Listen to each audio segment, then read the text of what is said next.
fiery horse with the speed of light, a cloud of dust, and a hearty hi-yo, Silver, the Lone Ranger.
With his faithful Indian companion Tonto, the daring and resourceful masked rider of the plains led the fight for law and order in the early western United States.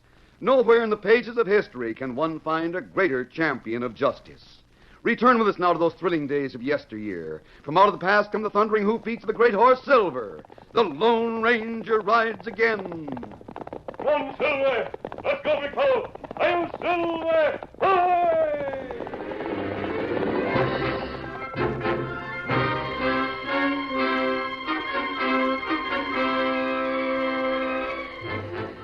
Tonto, Indian companion of the Lone Ranger, had taken the white stallion Silver to a blacksmith in a nearby town while the Lone Ranger waited in their camp. As Tonto, riding Scout and leading Silver, approached the camp upon his return trip, his keen eyes detected something unusual. He immediately reined up and dismounted. Oh, Scout. Oh, Silver. Oh, fella. Oh. It looked like old man camp stealing food. Me not see Lone Ranger. Me catch thief. Moving without a sound, the wary Indian swiftly approached the intruder. Tonto noticed, though the man's back was turned, that he seemed old and unkempt. Stopping a short distance from the man, Tonto waited a moment. Then, drawing his gun, he spoke sharply. You not take food. Me not like shoot old man. No. Please, Senor Indian, do not kill poor Juan Gonzalez. Me not see your horse. How you get here, old man? Please. It is that I am most poor Mexican peon. Such poor horses I had, she die on the trail. Well, it not good you steal, but me not shoot, old man. Me see you not have gun. That is so true, Senor Indian.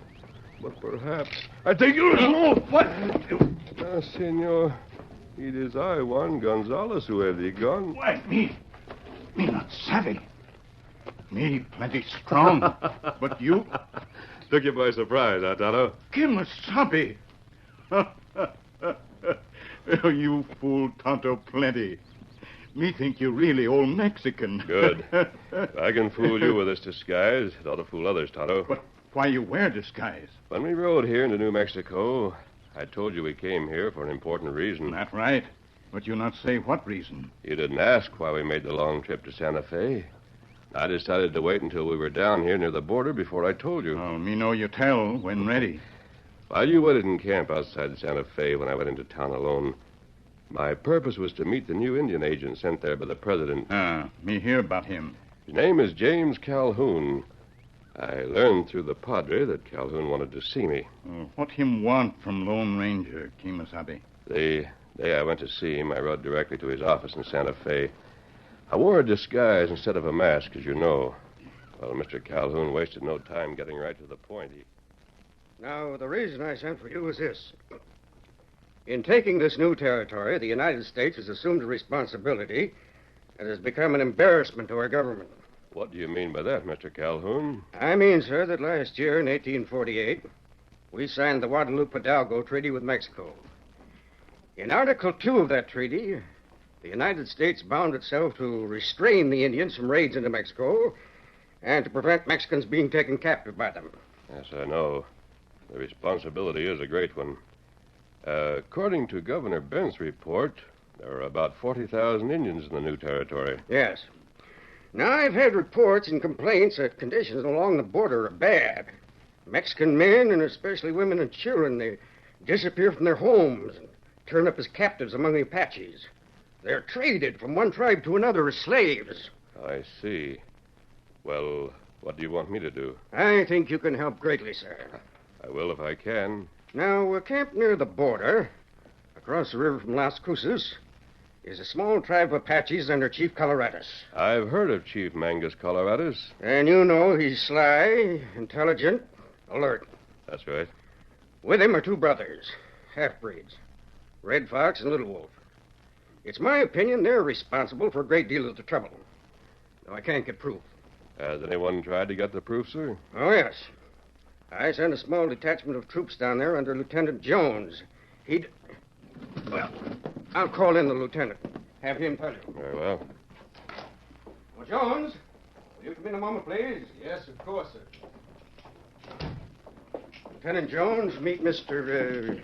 You may call me Granger, sir. Glad to meet you, sir. Thank you. Jones, I'd like to have you tell Mr. Granger what conditions are as you found them along the border recently. All right.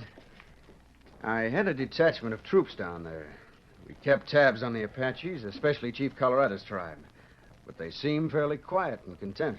Mr. Calhoun tells me Mexican captives are being brought through. How do you account for that, sir? If I could account for it, Mr. Granger, I'd have put a stop to it while I was down there. In which case, Mr. Calhoun wouldn't have needed to ask your help. I see. Then you know why I'm here. I thought nobody knew why I sent for you, Mr. Granger. How did you know, Jones? Well, I was more or less guessing, sir. It really doesn't matter, Mr. Calhoun, since Lieutenant Jones is as anxious as we are to put a stop to the Apaches. That's right, Mr. Granger. That sort of thing must be stopped at any cost. I agree with you. Jones has received a transfer from his post here in Santa Fe to a newly established post in Las Cruces, down near the border. Well, that's interesting. Did you ask for the transfer, Lieutenant? Oh, yes. Yes, I did. I feel I'll be in position to watch further developments among the Apaches down there. If you tell me your plans, perhaps I can be of service to you. Well, so far, I have no plans. But if I need your help, Lieutenant, I'll get in touch with you at Las Cruces. Now, Mr. Calhoun, that's all the information you have for me. I'll make preparations to leave for the border at dawn tomorrow. So, that's the reason, Tonto, that I've disguised myself as an old Mexican peon. Now, my plan is to be taken captive by the Apaches of Chief Colorado's tribe. But, Kemosabe, that's plenty risky. Apaches treat captives heap bad, make 'em suffer much. I hope I can endure whatever suffering they might inflict, Tonto, till I find out what I want to know. No, me not let you go, Kemosabe. Maybe them find you not Mexican. Then them torture, kill you. The risk won't be too great if you work along with me. Well, what me do? Now, the wickiups of Chief Colorado's tribe are located southwest of here, across the border from Ciudad Juarez. We'll ride that way. When we get close to their village, I'll leave Silver and my guns with you. Now, no matter what you see going on, don't attempt to help me unless I signal you. See, I'm prepared to go through most anything to stop this enslavement of Mexicans. Well, we'll leave on our mission tonight, Tonto.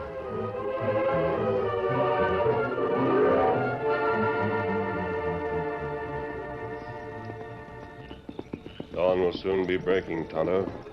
It'll soon be time for us to separate. Me already see sign. We coming near to Apache village. Be careful, Tonto. The Apaches find out that you're keeping watch.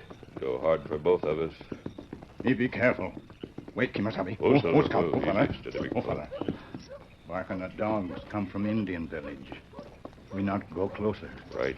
Easy, steady, big fella. Well, here are my guns. Take care of Silver. Keep him and Scout well hidden, but handy for a quick getaway. You do it. We'll be together again soon, old boy. Steady.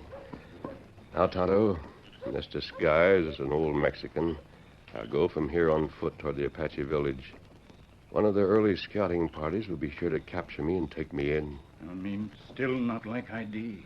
I'll be all right. Adios, Tonto. Adios, Kimasabi. Me be waiting. Watch it.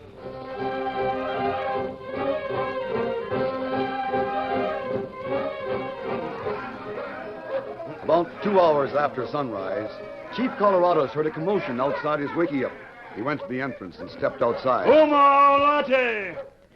Red Fox, tell Chief why braves gather here with much noise. See, Chief, Mexican captive, me, Red Fox, and brother Little Wolf bring to village.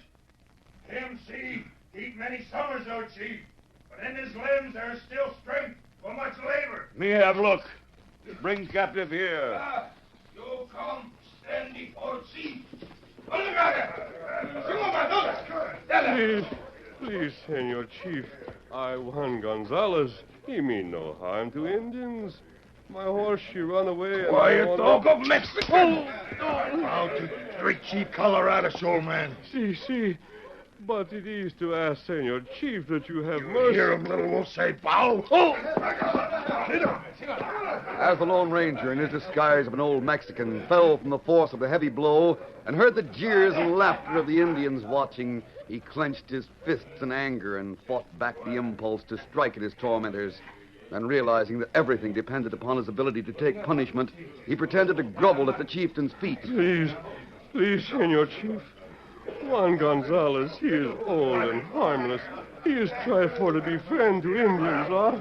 You take old man to your wiki up, Red Fox. Him help mash corn. Him help gather wood for fires. Him help build wiki ups. Go. Agent. You come. You work too little, Red Fox, make 'em old Mexican coyote yelp heap loud. Go now to wiki up a Red Fox. See, Senor Red Fox. Please do not beat Juan Gonzalez more. I go. See, Senor, I go with you.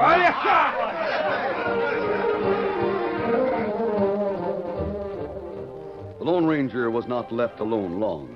Within half an hour, Red Fox put him to work with a group of squaws mashing corn in the hot sun. All day long, without food or water, he worked at this menial task, amid the jeers and laughter of the squaws and braves. But the Lone Ranger's fine physique and clean outdoor mode of living stood him in good stead, and though outwardly he assumed the weariness that would have been natural for an old man, inwardly he was strong and alert. Though the fine dust which arose from the dry corn he was mashing between two heavy stones smarted his eyes and parched his throat. At sundown, the squaws left him to do their cooking. Then Red Fox, followed by several braves, approached. You mash 'em corn no faster than squaw, old man. Juan Gonzalez, he do his best, Senor Red Fox. It is enough. Gracias. Maybe old Mexican feel 'em hunger. Have 'em thirst for water. Gracias. See, Senor Indian. The hunger and thirst, she is very great within Juan Gonzalez. It's not good for old man be hungry. Little Wolf, you come help 'em Red Fox feed feeble Mexican. Me help him, Red Fox. See, me take 'em up handful dry corn. Him work hard to mash. Now, old man, eat 'em. But, Senor, I cannot. That mashed corn, she is but dry dust. You make a mouth open, Little Wolf. Be good. No, please, no. Force your mouth open. No. There, Red Fox. Him ready for food. Me put 'em in dry corn now. No. Now you go to Wiki up. Maybe old man dream of plenty water. Come, old Mexican dog. Come on.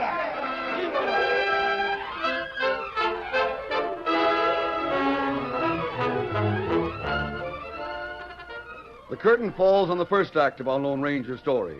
Before the next exciting scenes, please permit us to pause for just a few moments.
Now to continue our story.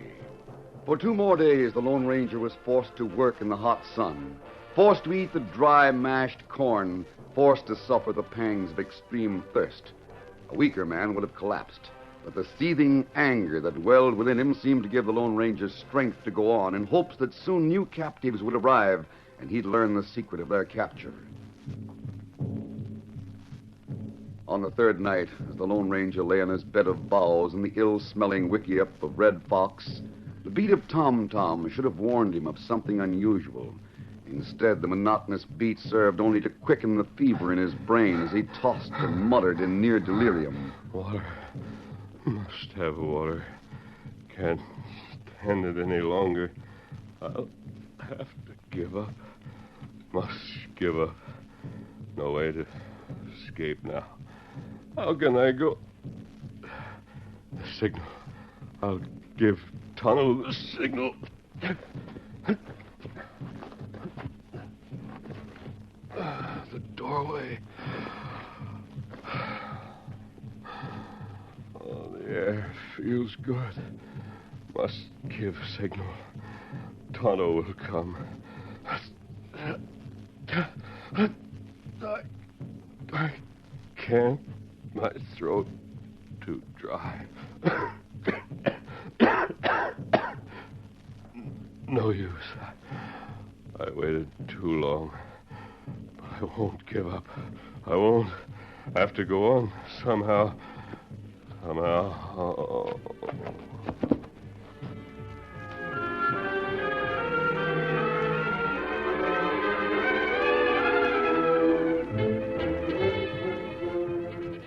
Within a few moments, the cool night air revived the Lone Ranger. He opened his eyes. Then, as the beat of the tom-toms reached his fevered brain, he struggled to his feet. Those tom-toms must go make them stop. Must find water. Nothing matters now. No, I can't give the signal. My mind is playing tricks. I did hear it. I did. Tonto. Back here, Kimasabi. Back a wiki up. You come inside. Tonto. Kimosabe. You come. I tried. No, Kimasabi. Do not let Apaches hear. Water. Here. Water. Here. You drink. Easy, Kimasabi. It not take too much now. Tonto, you came just in time. Me watch. Me see you standing door. See you fall. Me sneak through back way. Bring water, food here. Here, plenty food here in that sack. Here, now, you eat. Thanks.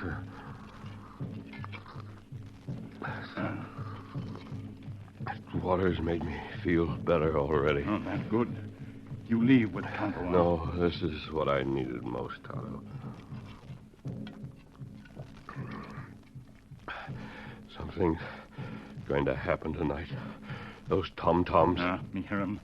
Apaches watch the south of village. Maybe someone come. Yes, this is what I've been waiting for. I'll rest a bit, then try to find out what's going on. Here, me bring your guns. Good. Here. Now, you wear 'em under clothes now. Yes, they've already searched me. They won't suspect I have them. There. How did you get through, Tonto? If you'd been seen, I don't... You take look. What? Oh, so that's it. Me wear disguise, too. Me fix up like Apache brave. What me do now, Kimasabi? We'll need help, Tonto. Me ride scout cross the river. El Paso on other side. Me find troops there. Good. Now, hurry, Tonto. When you get back, have the troopers move in quietly on the edge of the village behind Chief Colorado's wickiup. Give our signal as soon as you arrive.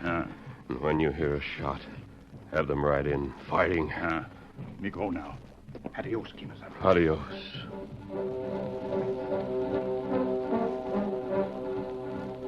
After Tonto left, the Lone Ranger rested for several hours. When he wakened, the tom-toms had stopped, but he heard the sound of great excitement in the village. At that moment, Red Fox entered the wickiup. You come. Me show old man plenty Mexican friends come live with Apaches. Poor Juan Gonzalez, he is so weak, Senor Red Fox. She is not able for to watch Apaches torment his country. Get up, feeble dog! Oh, see, Senor, please. Please, you do not kick poor Juan some more. You go! Oh.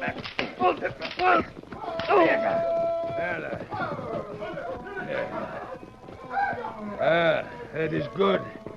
They come to village, you see? Moon give plenty light. I saw them all right, but I can't believe it. American soldiers bringing in Mexicans. Old man change.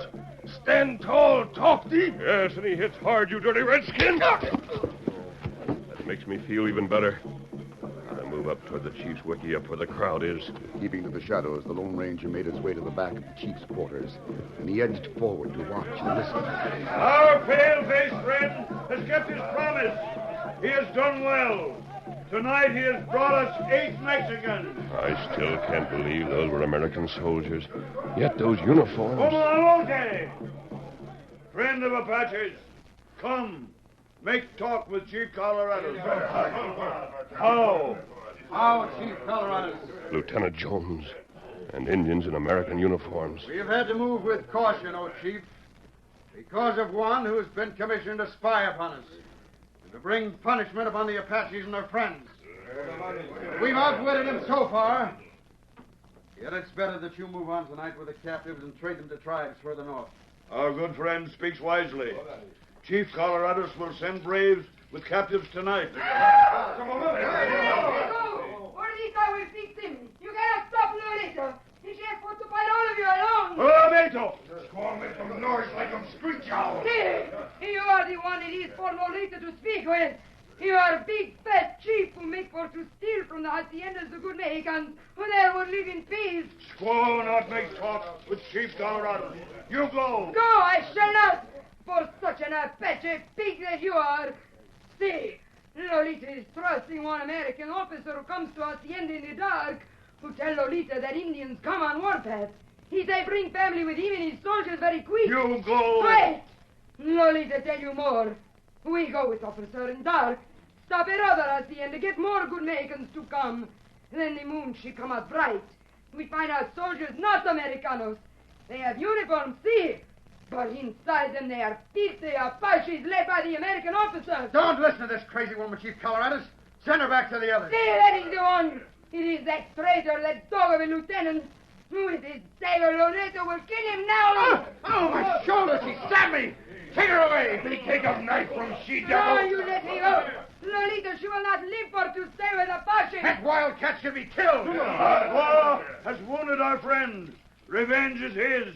She shall die. No, you cannot, you dare not. Tie her to the post, there, little wolf. Then you can throw the first tomahawk. No, please, it must not be. You be still. Squaw tied now. All right, little wolf. You can have the pleasure of throwing your tomahawk. Now me throwing tomahawk. No, you won't. The people one. 10 have guns. Your dealings with Jones are at an end, Chief Colorados. That voice! I recognize it.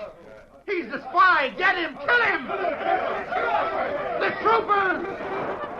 As the troopers moved in upon them, the Apaches were momentarily thrown into panic. Acting quickly, the Lone Ranger released the Mexican woman Lolita before Lieutenant Jones or the Apaches knew what was happening. There. Quick, take me to the others, your Mexican friends. See, Lolita, she will take you there. We go pronto. Following Lolita, the Lone Ranger reached the wickiup in which the captives were held. He was none too soon. The 2 Apaches left to guard the prisoners stood over the shivering group with upraised tomahawks. Oh, stop them! Stop them, senor! Oh, you have wounded them. You have saved my people from these savage devils. Oh, may heaven bless you, senor. Sí, ya save us. He too is Mexicano, no? Sí, es verdad, Lolita. Oh, tell them it is not so, senor. It is for a woman to know you are not old. You are not Mexican. You're observing, Lolita. Now, all of you, come with me.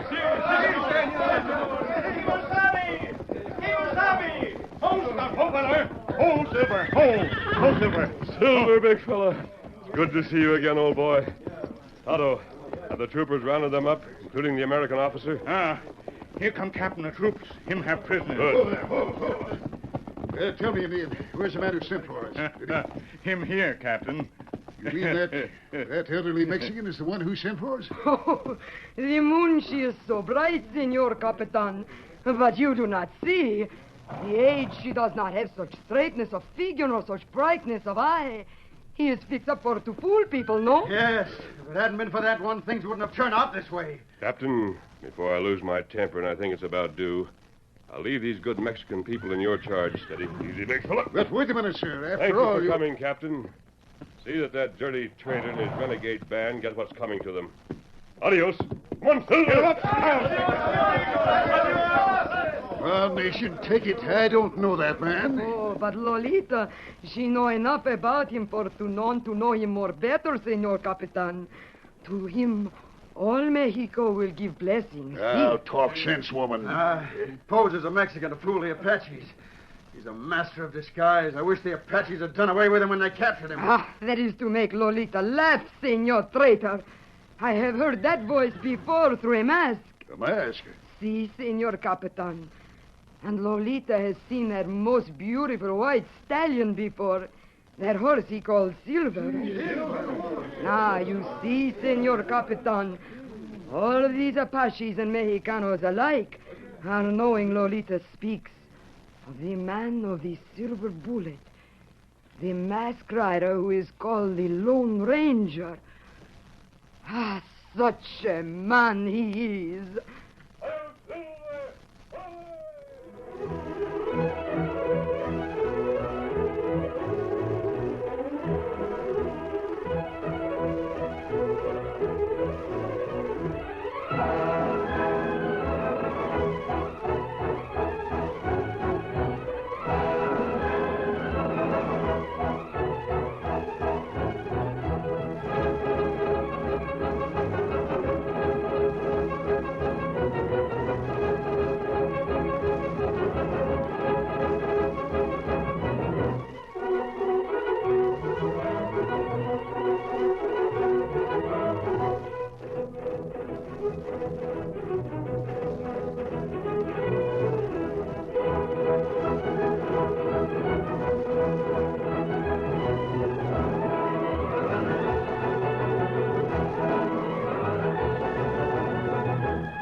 The story you have just heard is a copyrighted feature of the Lone Ranger Incorporated.